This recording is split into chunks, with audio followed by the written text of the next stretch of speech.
So, Assalamualaikum. My name is Muhammad Din Shifan, and our group is presenting about Zzzz Best Company, which is come from US.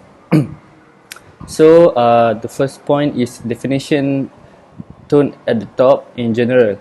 So, the tone at the top in general is where the top indicates that the management group and board of directors should practice what they preach about compliance and ethics, not just give them lip service. It says that the organization's leaders should maintain an ethically sound business culture, be truthful, and act with integrity. As the term suggests, the tone at the top originates at the top and gradually permeates middle management and the bottom line. A business that has a bad reputation is more prone to operate unethically, commit fraud, and disregard internal controls. So, the second point is the tone at the top in this company, which is ZZZZ. So, Barry Minkoff, his ability to onboard investors and other people to his vision of successful business was the critical element in the early days of this company. Either his grandmother, friends, or other investors, they all invest in the carpet business of the Wonder Boy. Minko was an energetic and charismatic leader, according to the definition of the Vries. Especially when it comes to Barry's characteristics, it is clear that he was a charismatic leader. He always showed a strong need for power, high self-confidence in his fraudulent behavior for years, and the conviction of doing the right and the best thing. Okay, so the second point is the fraud perpetrated. The fraud conduct by the Barry Minko in the 1980 can today be seen as one of the biggest fraud of the 20th century. The aim of this paper to give an overview of what happened at this company and which role of the personality of Barry Minko played for the success the Ponzi scheme executed at this company.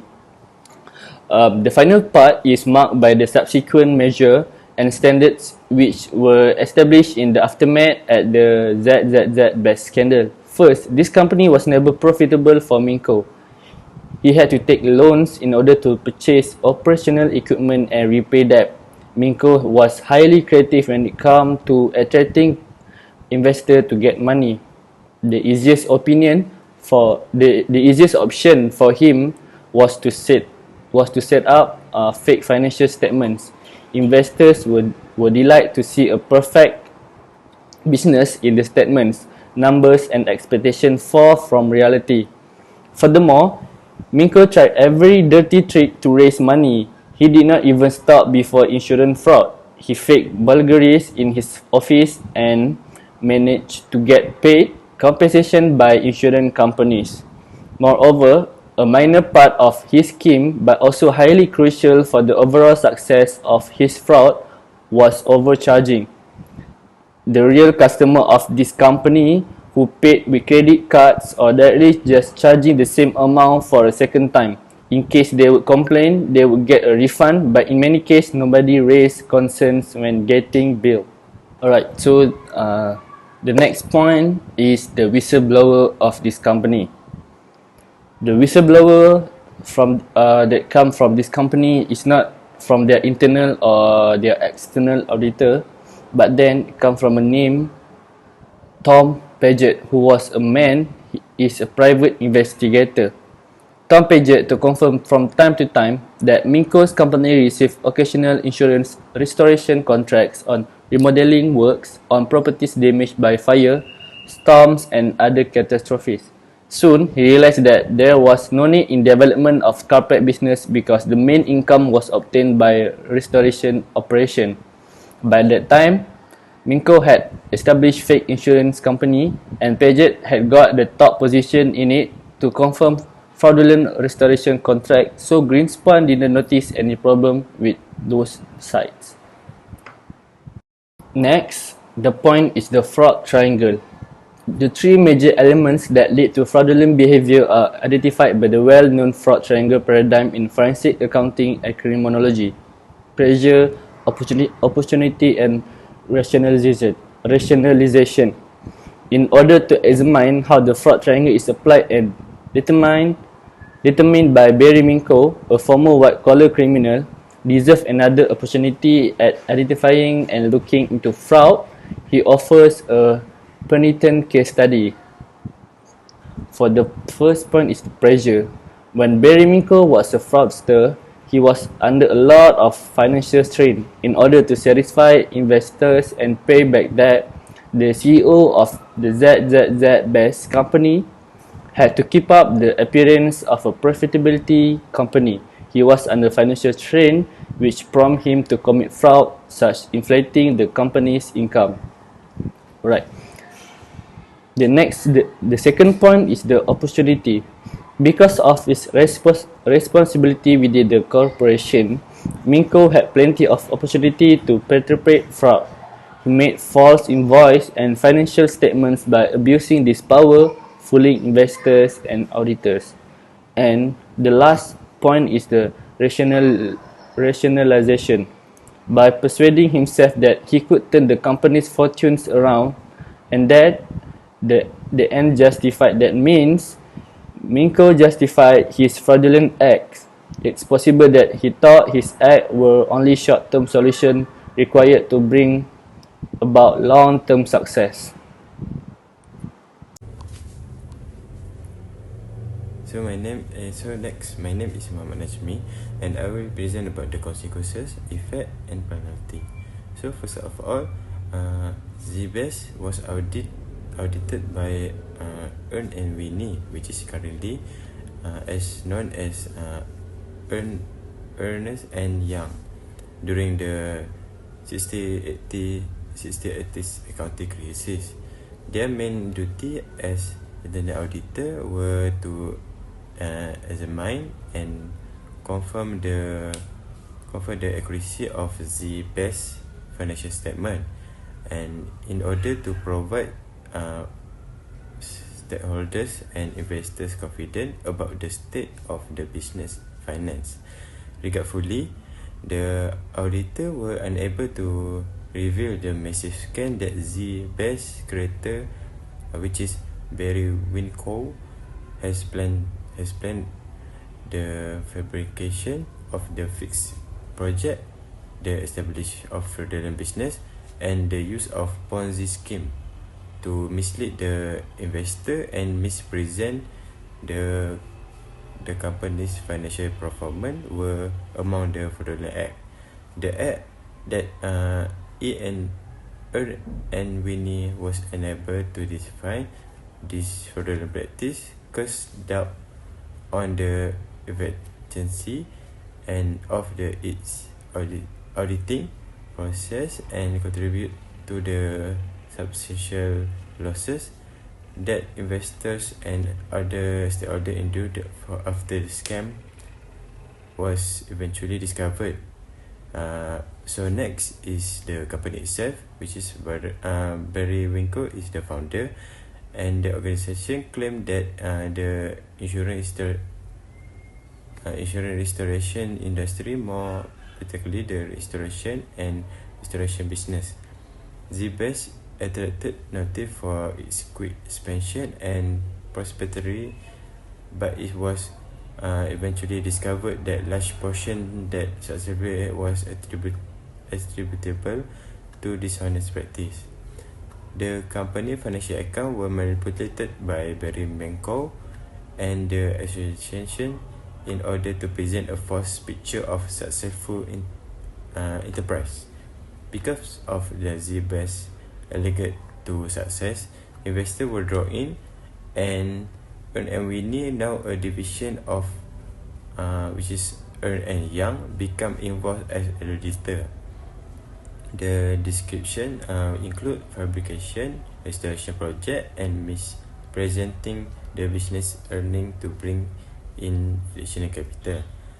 Even if everything went according to the plan, but Zzzz declared for bankruptcy in 1987 due to his involvement in accident. Barry Winco was found convinced of fraud and sentenced to prison.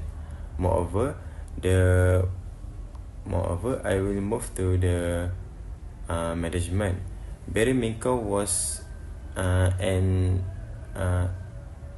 important figure in Zzzz management during the infamous accounting crisis of the 1980s. In his capacity as the company's CEO and charismatic creator, Minko was instrumental in planning the fraudulent operation that finally brought about the company's bankruptcy. Zzzz engaged in the number of dishonest activities such as under his direction, including making restoration project, manipulating financial statement, and lastly running a Ponzi scheme to bring in the investors. Minko was personally associated with significant partner which is such as Tom Perigot and Mark Morse, who actively participate in the creating of fraudulent document and the continual operation of the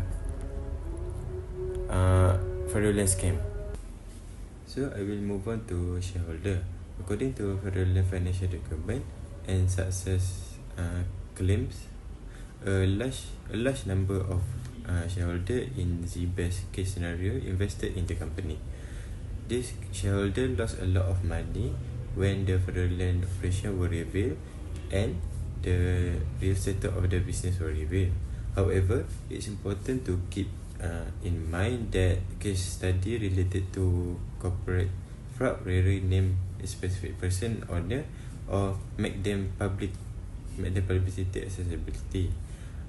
Investor in Zzz's may be institute who believe the company potential growth and success.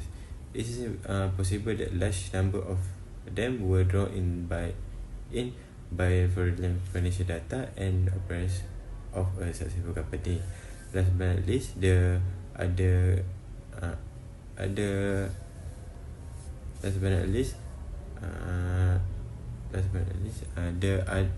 parties, which is the other parties, legal authorities, legal organizations such as the Security and Exchange Commission, which is SEC, carry out inquiries and punish the individual involved. The fake insurance installment claim made by Zzz's also influenced insurance company.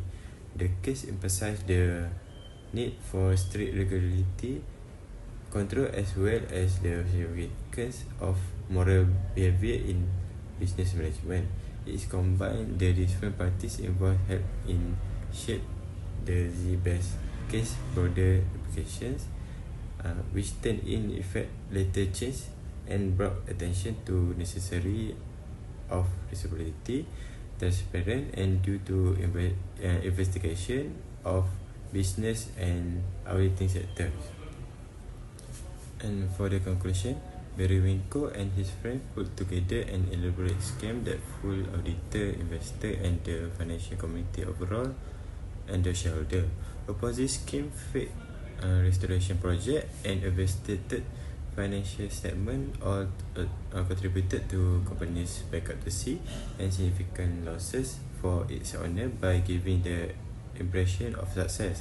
Zzz's case highlights how vulnerable financial system is to fraud and how important it is to keep involving corporate governance and auditing procedure.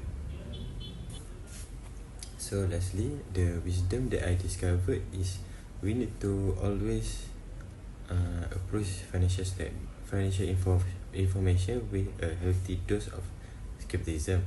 Whether you are shareholder, auditor or investor, being cautious and doing extensive investigation are essential component of protecting yourself from fraudulent activity. The first, trust but verify, is very important in the business and banking sector. The significant for moral leadership and transparency and corporate governance from a wider angle. I think that's all from us. Thank you.